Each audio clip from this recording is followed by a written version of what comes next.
요즘 팀들과 함께 공부하고 있는 예수님의 성품에 대해서 몇 가지를 나누고자 합니다.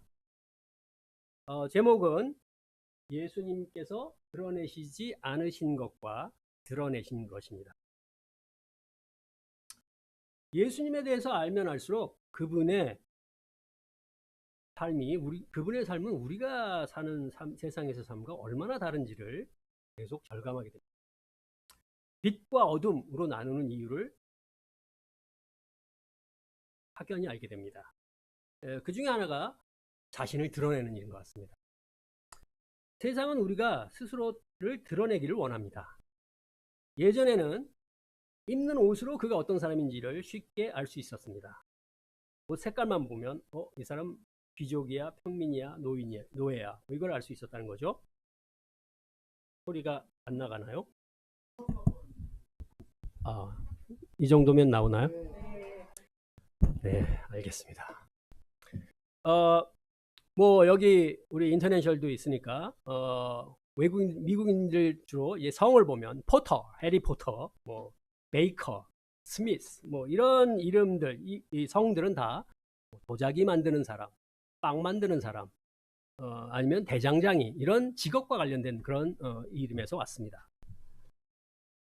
이처럼 누가 뭘 하는 사람인지 알면 우리가 도움이 필요할 때 그 사람들에게 쉽게 도움을 받을 수 있습니다.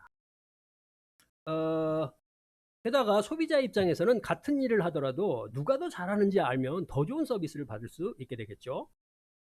이러다 보니 생산자는 자신이나 자신의 서비스의 품질을 실제보다도 더 좋게 포장하는 일이 많아질 수밖에 없게 됩니다. 저는 연구를 하는 사람인데 제 논문이 출판되려면 자랑을 많이 해야 합니다. 이게 좋은 거다, 아주 독창적인 거다, 괜찮은 거다, 이런 걸 굉장히 어필을 해야 합니다. 아이들은 어떤가요? 사랑스럽기만 하던 아이들이 내가 라는 단어를 쓰기 시작하면서 내 거야 라는 단어를 쓰기 시작하면 다른 형제자매들과 싸우거나 부모님 말을 안 듣기 시작합니다. 요컨대 우리는 우리를 드러내고 싶어 합니다. 그런 마음은 예수님의 형제들도 갖고 있었던 것 같습니다. 요한복음 7장 1절에서 4절 말씀입니다. 그 뒤에 예수께서는 갈릴리를 두루 다니셨다. 유대 사람들이 자기를 죽이려고 하였으므로 유대 지방에는 돌아다니시기를 원하지 않으셨다. 그런데 유대 사람의 명절인 초막절이 가까워지니 예수의 형제들이 예수께 말하였다. 형님은 여기에서 떠나 유대로 가셔서 거기에 있는 형님의 제자들도 형님이 하는 일을 보게 하십시오. 알려지기를 바라면서 숨어서 일하는 사람은 없습니다. 형님이 이런 일을 하는 바에야 자기를 세상에 드러내십시오. 예수님의 형제들이 예수님께 드러내기를 원했던 것이 무엇이었을까요? 뭘 세상에 드러내달라고 한 걸까요? 예수님이 얼마나 놀라우시고 능력이 많으신지를 보여주란 이야기가 아니었을까요? 예수님의 동생들도 예수님이 행하신 많은 기적을 보고 아니면 들었을 겁니다. 그런 거 좀 해주세요, 뭐 이런 의미였을 겁니다. 그런데 동생들은 예수님이 그동안 해오신 행동과 완전히 다른 부탁을 한 겁니다. 예수님의 가르침을 이해하지 못한 상태에서 했던 부탁인 겁니다. 마가복음 1장에요. 마가복음 3장에 보면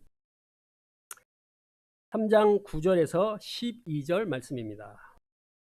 그가 많은 사람을 고쳐주셨으므로 온갖 병으로 고통받는 사람들이 누구나 그에게 손을 대려고 밀려들었기 때문이다. 또 악한 귀신들은 예수를 보기만 하면 그 앞에 엎드려서 외쳤다. 당신은 하나님의 아들입니다. 그러면 예수께서는 나를 세상에 드러내지 말아라 하고 그들을 엄하게 꾸짖으셨다. 또 다른 구절을 보죠. 요한복음 6장 5절에서 15절 말씀입니다. 예수께서 눈을 들어서 큰 무리가 자기에게로 모여드는 것을 보시고 빌립에게 말씀하셨다. 우리가 어디에서 빵을 사다가 이 사람을 먹이겠느냐? 예수께서는 빌립을 시험해 보시고자 이렇게 말씀하신 것이었다. 예수께서는 자기가 하실 일을 잘 알고 계셨던 것이다. 빌립이 예수께 이렇게 대답하였다. 이 사람들에게 모두 조금씩이라도 먹게 하려면 빵 200데나리오너치를 가지고도 충분하지 못합니다.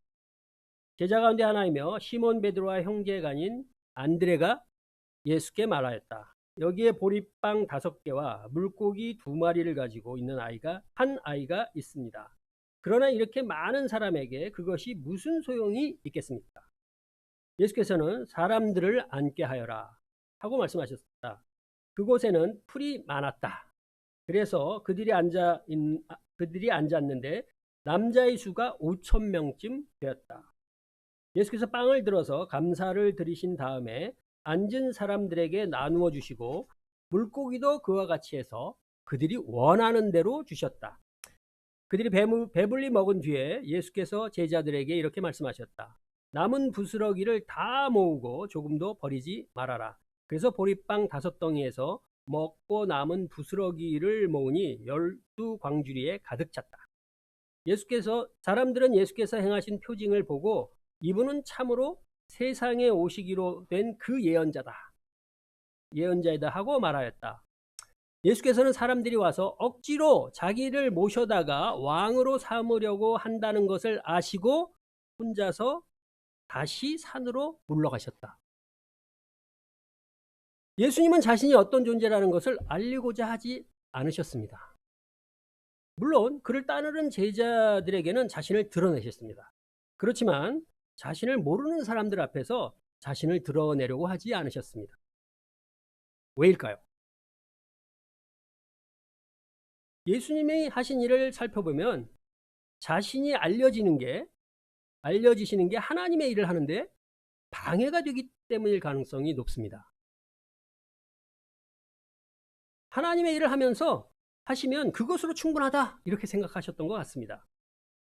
그리고 영적이지 않은 존재 또는 사람, 심지어 귀신들이 하는 말이 결코 도움이 되지 않는다는 것을 아셨기 때문일 것 같습니다. 이를 통해 제가 배운 것은 내가 미력하지만 하나님을 위해 일을 할 때는 이 사람 저 사람의 말을 듣기보다는 확신으로 하면서 영적인 분별력을 가진 사람들의 말에 더 귀를 기울여야 되는구나라는 것이었습니다. 구약에 나오는 느헤미야도 자신이 하는 일에 대한 사악한 제사장의 말을 그대로 받아들이지 않고 분별력을 발휘해서 무시했습니다. 우리는 서로에 대해 겸손해야 하지만 중요한 것은 영적이지 않으면 혼란에 빠지기 쉽다는 겁니다. 영적인 분별력을 기반으로 서로에게 겸손할 때 비로소 우리 교회가 바로 설 것을 믿습니다. 예수님께서는 인간의 눈으로 볼 때 대단한 일을 하신 다음에는 자신을 드러내지 않으셨지만 다른 경우에는 자신을 드러내셨습니다. 드러내신 모습은 놀랍게도 자신의 인간적인 연약함이셨습니다. 요한복음 19장 28절 말씀입니다. 그 뒤에 예수께서는 이 모든 일이 이루어졌음을 아시고 성경 말씀을 이루시려고 목마르다 하고 말씀하셨다. 이 말씀을 어떤 목소리로 하셨을까요? 저는 성경 이 구절을 굉장히 많이 읽었었지만 한 번도 그 목소리가 들릴 때까지 묵상해 본 적은 없었던 것 같습니다. 개인적으로 이번 성찬 준비의 하이라이트는 제가 목마르다는 말을 여러 가지 목소리로 반복해 보았을 때입니다. 어떤 경험을 했는지 설명하는 대신 여러분도 직접 해보시기를 권하고 싶습니다. 아니, 지금 이 자리에서 한번 예수님이 어떤 목소리로 목마르다 라고 하셨을까요?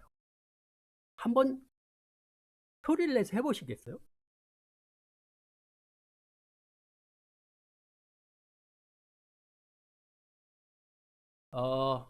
저는 여러 버전으로 해봤는데 한참 하다 보니까 눈물이 나더라고요.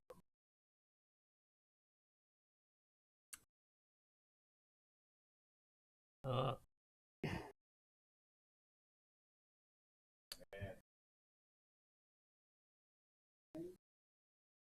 그 가운데 예수님의 목소리가 조금이라도 들리는 분이 많아지시기를 기원합니다. 예수님께서 드러내신 것은 육체적 고통만이 아닙니다. 속마음도 드러내셨습니다. 마태복음 26장 36절에서 38절 말씀입니다. 그때 예수께서 제자들과 함께 겟세마네라고 하는 곳에 가서 그들에게 말씀하셨다. 내가 저기 가서 기도하는 동안에 너희는 여기에 앉아 있어라. 그리고 베드로와 세베대의 두 아들을 데리고 가서 근심하며 괴로워하기 시작하셨다. 그때 예수께서 그들에게 말씀하셨다. 내 마음이 괴로워 죽을 지경이다. 너희는 여기에 머무르며 나와 함께 깨어 있어라. 누가복음 22장 44절에는 그 내용을 좀 더 자세히 설명합니다. 예수께서 고뇌에 차서 더욱 간절히 기도하시니 땀이 핏방울같이 되어서 땅에 떨어졌다. 예수님은 자신의 근심과 괴로움을 사랑하는 제자들에게 숨기지 않으셨습니다. 괴로움으로 인해 신체적인 증상이 나타났을 뿐만 아니라 그 괴로움을 그 말로 그대로 표현하셨습니다. 여러분은 몸이나 마음 그리고 영적으로 힘들 때 어떻게 하시나요? 제 삶을 돌이켜보면 믿음이 없을 때 저는 강한 척 하려고 했고요. 심지어 우리 아이들에게도 너희들 강해져야 해 이렇게 다그쳤습니다. 그래서 아이들과의 관계가 아주 안 좋은 적이 있었습니다. 반대로 제가 저의 어려움이나 감정을 상대에게 겸손하게 전했을 때는 더 친밀한 관계가 만들어지는 경험을 했습니다. 그중 하나는 둘째 아들인 준우와 있었던 일입니다. 오래전 일입니다. 준우가 어렸을 때 한밤중에 깨어서 엄마 아빠 방으로 가려고 했습니다.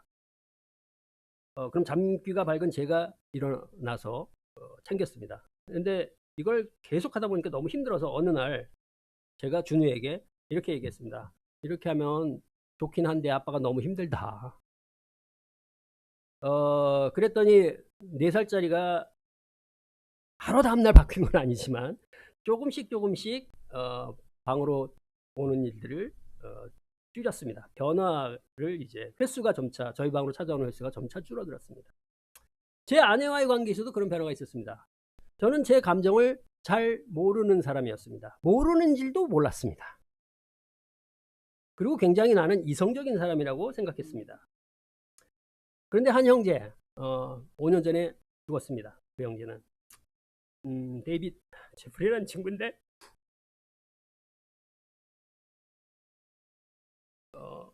고급 관료로서 용산에서 2년간 근무했었습니다. 그 형제가 어느 날 저에게 너는 매우 감정적이라고 그 일 듣고 저는 깜짝 놀랐습니다. 누가 그런 얘기를 해줄 수 있었을지. 저를 일주일에 한 번씩 우리가 주중 모임을 용산에서 했는데 그때 몇 번 저를 관찰하고 그 얘기를 해주었습니다. 그러고 나서 생각해 보니까 평소에 제 감정을 모르고 있다가 누르고 있다가 어느 정도 쌓이면 폭발하는 겁니다. 이 문제를 해결하기 위해 한동안 제 아내가 요즘도 그렇게 하지만 제게 하루가 어땠는지를 물어봐 주기 시작했고요. 제 감정을 자주 표현하게 되면서 폭발이 줄어들고 또 그러면서 내가 뭘 느끼는지 조금씩 알게 됐습니다. 그러면서 아내와의 관계도 훨씬 더 가까워지게 됐습니다. 여전히 남아있는 과제는 더 많은 형제들과 이렇게 솔직하게 마음을 나누는 관계를 만드는 것입니다. 몇 가지 질문을 드리겠습니다.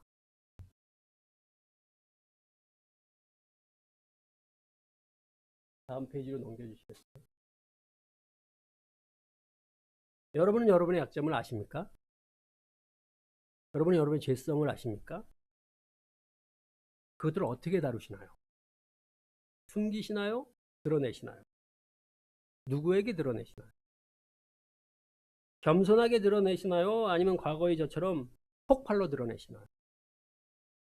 지금 드러내지 않으면 하나님 앞에서 들춰진다는 것을 믿으시나요?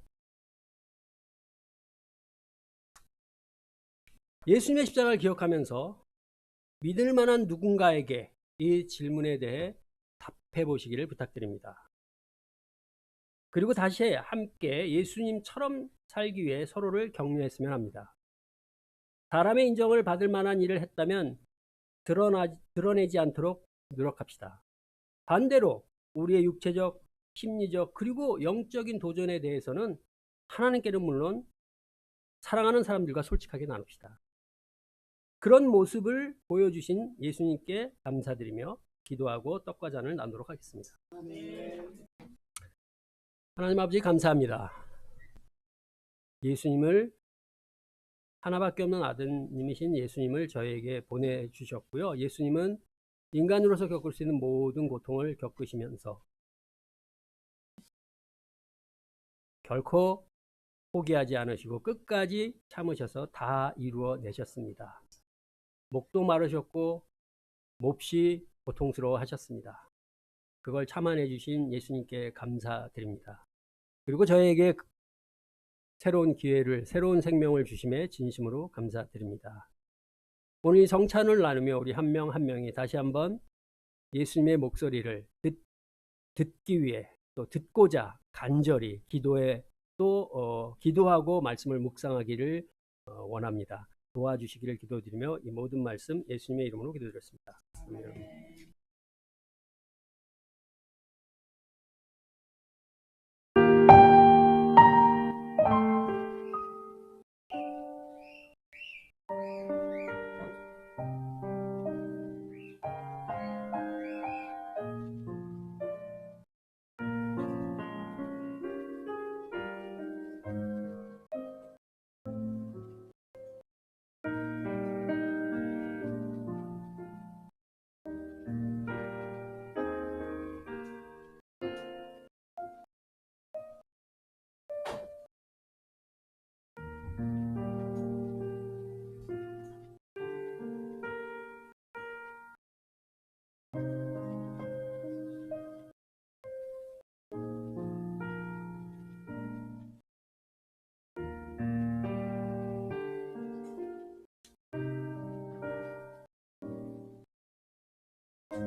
헌금을 위해 기도하시겠습니다. 하나님 아버지 감사합니다. 저희가 건강해서 함께 예배를 드리러 이곳에 올 수 있게 해주셨고요. 또 저희가 헌금을 드릴 마음이 있어서 저희가 가진 것의 일부를 사실 당신이 주신 것이지만 그 중에 일부를 또 당신께 돌려드릴 수 있게 해주신 것도 감사드립니다. 하나님 교회에 많은 필요가 있습니다. 돈보다는 마음으로 하는 일이라는 게 너무 감사합니다. 그럼에도 불구하고 하나님 저희의 작은 재물이 당신을 위해 쓰이기를 간절히 원합니다. 특별히 고통을 겪는 형제자매들 함께 해주시고 또 그 과정에서 많은 경제적인 어려움을 겪는 형제자매들도 위로해 주시기를 기도드리고 또 저희의 힘도 모을 수 있게 해주시기를 기도드립니다. 기쁜 마음으로 헌금하게 해주시기를 기도드리며 예수님의 이름으로 기도했습니다. 아멘.